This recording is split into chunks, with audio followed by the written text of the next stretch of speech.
आराध्य देव के श्री चरणों में सत सत नमन। मैं अभिनंदन गादिया सूरत से जैन हिंदी ऑडियो बुक में आपका स्वागत करता हूं। अगर आप इस चैनल पर नए हैं तो इसे सब्सक्राइब कर दीजिए और बेल आइकन प्रेस कर दीजिए, जिससे आपको चैनल के नोटिफिकेशन और अपडेट रेगुलर मिलते रहें। जैन हिंदी ऑडियो बुक में आपका स्वागत है। यात्रा एक अकिंचन की, आचार्य पदाभिषेक पृष्ठभूमि। विक्रम संवत 2035 माघ शुक्ला सप्तमी को आचार्यवर ने उत्तराधिकार के दायित्व का सूत्र मेरे हाथ में सौंपा। विक्रम संवत 2050 तक मैंने अपने हाथों में थामे रखा। अचानक एक मोड़ आया। आचार्यवर ने आचार्य पद का विसर्जन किया और अपने युवाचार्य को आचार्य पद पर आसीन कर दिया। यह इतिहास की एक विरल घटना है।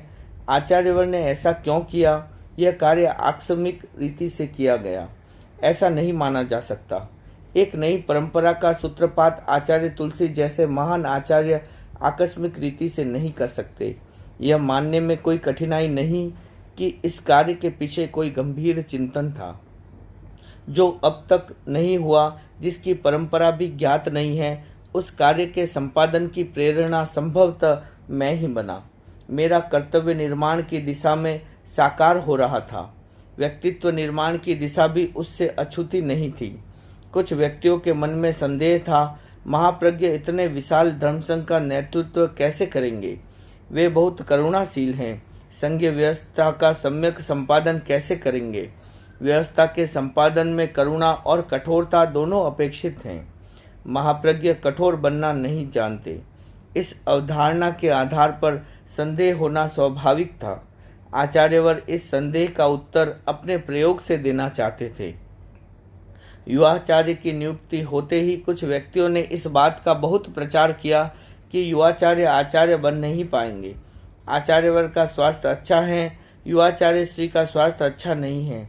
अनेक ज्योतिषियों के द्वारा यह कहलाया गया कि आचार्यवर का आयुष्मान लंबा है, युवाचार्य श्री का आयुष्मान छोटा है। आचार्यवर इस प्रसारित सच्चाई को नहीं मानते थे। फिर भी मन के एक कोने में चिंतन का कोई स्फुलिंग हो सकता है कि कहीं ऐसा न हो कि युवाचार्य को आचार्य बनने का अवसर ही न मिले। आचार्य पदाभिषेक की पृष्ठभूमि में इस चिंतन को भी नकारा नहीं जा सकता।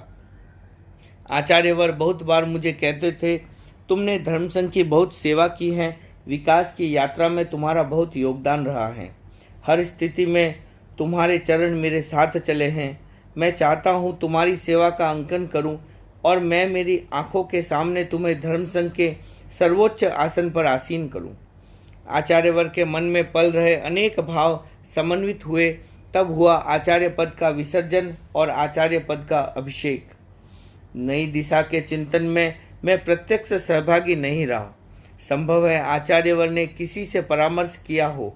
घटना के परिपार्श्व में कुछ ज्योतिर्विदों का मत भी सामने रहा। मैं नियति के चक्रव्यूह को भी अस्वीकार नहीं करता। अनेक सूत्रों ने मिलकर इस चिनासुख का निर्माण किया। माघ शुक्ला सप्तमी का दिन, प्रातःकाल का समय, सूर्योदय के आसपास में पूज्य आचार्यवर की सन्निधि में उपस्थित हुआ। आचार्यवर ने मुझे एक अलौकिक दृष्टि से देखा। संभवित वैसी भावपूर्ण दृष्टि से पहले कभी नहीं देखा। उस दृष्टि निक्षेप ने ही यह अनुभव करा दिया कि आज कुछ नया होने वाला है। मैं वंदना की मुद्रा में बैठा और आचार्यवर ने मुझे अपनी बाहों में भर लिया। सूर्योदय हो चुका था। साध्वियाँ वंदन करने आई। उन्होंने भी इस दृश्य को देखा। वे भी स्तंभित अचंभित रह गई। उस दृश्य को साध्वियों ने देखा, साधुओं ने देखा और श्रावक समाज ने भी देखा। सबके मन में प्रश्न हिलोरे लेने लगा। कुछ लोग मन ही मन बुदबुदाने लगे कि युवाचार्यवर सूर्योदय के समय आचार्यवर की सन्निधि में प्रतिदिन आते हैं, पर आज जो देखा वह व्यवहार कभी नहीं देखा। इसका प्रयोजन क्या है? प्रश्न प्रतीक्षा के प्रकोष्ठ में चला गया। युवाचार्य का मनोनयन माघ शुक्ला सप्तमी को हुआ था। 15 वर्ष पूरे हो चुके थे। 16वें वर्ष का चरण न्यास। साधु साध्वियों ने मंगल भावनाएं प्रस्तुत की। मैंने कृतज्ञता की भाषा में कहा, आज का सारा उपक्रम मर्यादा महोत्सव को समर्पित है। आचार्यवर ने मेरे लिए ऐसा दिन चुना जैसा आज तक किसी आचार्य ने नहीं चुना। मेरे गुरु ने मुझे मर्यादा में प्रतिष्ठित किया। फलस्वरूप मेरा महोत्सव मर्यादा महोत्सव बन गया और मर्यादा महोत्सव मेरा महोत्सव बन गया। साध्वी प्रमुखा ने समर्पण की बात कही। साध्वियों ने अपने गीत में कहा, आचार्य श्री ने अंगुली पकड़कर आपको चलना सिखाया, पर मेरी स्थिति तो यह थी कि मैं अंगुली पकड़ना भी नहीं जानता था। मैं मानता हूँ कि महापुरुष के संश्रय में अघटित भी घटित हो जाता है। आचार्य श्री के महान उपकारों के प्रति कृतज्ञता जैसा छोटा शब्द प्रयुक्त करना नहीं चाहता। इसके लिए तो 2 शब्द ही पर्याप्त हैं, जीवन का अर्पण और प्राण का समर्पण। इतिहास में खोजना पड़ेगा कि किसी गुरु ने अपने शिष्य को क्या इतना दिया है। धर्म संघ में शिखर को छूने वाले उत्साह को देखकर अपने दायित्व के दायरे को विस्तृत करना चाहता हूँ। मेरी आकांक्षा है धर्म संघ की सेवा करूँ, साधु साध्वियों की चित्त समाधि में निमित्त बनूँ, श्रावक समाज की धर्माराधना में सहायक बनूँ। इन मंगल क्षणों में आचार्य वर से प्रार्थना करता हूँ कि आप मुझे ऐसी शक्ति और ऐसा आशीर्वाद दें जिससे मैं तेरा पंथ का सच्चा सेवक बन सकूं। आचार्यवर, जिस समय आपको संघीय दायित्व मिला, आपने सोचा होगा कितना बड़ा दायित्व। मैं संघीय दायित्व को संभालता हुआ सोचता हूँ कितना कितना कितना बड़ा दायित्व, पर मुझे कोई चिंता नहीं है। आपने मुझे अपनी अनंत ऊर्जा से अभिषिक्त किया है। बस यही आकांक्षा है कि मैं आपके पद चिन्हों पर चल सकूं और संघ को आगे बढ़ाने में निमित्त बन सकूं। आचार्यवर ने अपने मंगल आशीर्वाद में कहा, हमारे युवाचार्य अभी तक नाबालिग हैं, साबालिग नहीं बने हैं। यह अच्छा भी है। बचपन में जितना श्रम, जितना ग्रहण होता है, उतना बाद में नहीं।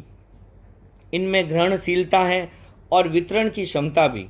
इनको दायित्व सौंपे 15 वर्ष व्यतीत हो रहे हैं, पर अभी तक इन्होंने अपना दायित्व संभाला नहीं है। यह पहला वर्ष है कि इस रूप में अपना दायित्व निभाना प्रारंभ किया है। इतने दिन ये नाम निक्षेप ही रहे, अब भाव निक्षेप बन रहे हैं। इससे पूर्व मैं इन्हें जब जब कहता ये टाल मटोल कर जाते, पर इस बार इन्होंने कार्य प्रारंभ किया है। इसमें मेरा स्वास्थ्य भी निमित्त बना है। अपने गौरवशाली इतिहास को देखता हूँ। भिक्षु स्वामी और भारमल जी दोनों साथ साथ रहे। आचार्य जीतमल जी ने मघवा गणी को अपना दायित्व सौंपा और स्वयं मुक्त हो गए। उनके पास कोई आता तो आप कहते मगजी की सेवा करें। हमारे युवाचार्य श्री मघवा अब बने हैं। अब कोई साधु साध्वी या श्रावक श्राविकाएं आते हैं तो मैं कहता हूँ जाओ महाप्रज्ञ की सेवा करो, उनसे प्रार्थना करो। इस संदर्भ में वे सोचेंगे और करणीय कार्य करेंगे। मैंने इन दिनों कोई अनुशासनात्मक कार्रवाई नहीं की, फिर भी सब काम पूरी व्यवस्था से संपादित हो रहे हैं। हमारी श्रावक श्राविकाएं भी बड़े सजग हैं। जैसी दृष्टि मिलती है उसी के अनुरूप कार्य करते हैं। आशीर्वाद की मुद्रा में यह हाथ उठता है, वही इनके लिए छत्र बन जाता है। इशारा होते ही उसमें प्राणपण से जुट जाते हैं। सबकी श्रद्धा आस्था को देखकर मैं भावविभूत हो जाता हूँ। यह सब भिक्षु स्वामी का प्रताप है, संघ का प्रताप है। सब परम प्रसन्नता के साथ अपनी साधना एवं संघीय साधना में संलग्न रहे। अचानक आचार्यवर ने मेरी ओर संकेत किया। मैं पट से नीचे उतरा। मैं गुरुदेव के उपपात में खड़ा हो गया। पूज्य गुरुदेव ने फरमाया, मैं राजल देसर के युवाचार्य मनोनयन के उस नयनाभिराम दृश्य को पुनः सजीव बनाना चाहता हूँ। आओ युवाचार्य जी, मेरे पट्ट पर बैठो। इस निर्देश वाक्य को सुन मैं अवाक रह गया। आचार्यवर के समकक्ष कैसे बैठूं? संकोच सघन हो गया। मैं कुछ निवेदन कर पाता उससे पहले ही आचार्यवर ने हस्तावलंब के साथ पट्ट पर बिठा लिया। तेरापन धर्म संघ का एक नेतृत्व, एक अनुशासन और पूरे संघ की यात्रा की व्यवस्था करना, हिंदुस्तान के बड़े भाग में फैले हुए क्षेत्रों की संभाल एक बड़ा कार्य है। यह सारी व्यवस्था मर्यादा महोत्सव के अवसर पर की जाती है। गुरुदेव इन वर्षों में इस व्यवस्था से काफी मुक्त रहते थे। वह कार्य मैं संपादित करता। गुरुदेव ने उस कार्य के बारे में लिखा, महाप्रज्ञ चतुर्मासों की नियुक्ति के चिंतन में लगे हुए हैं।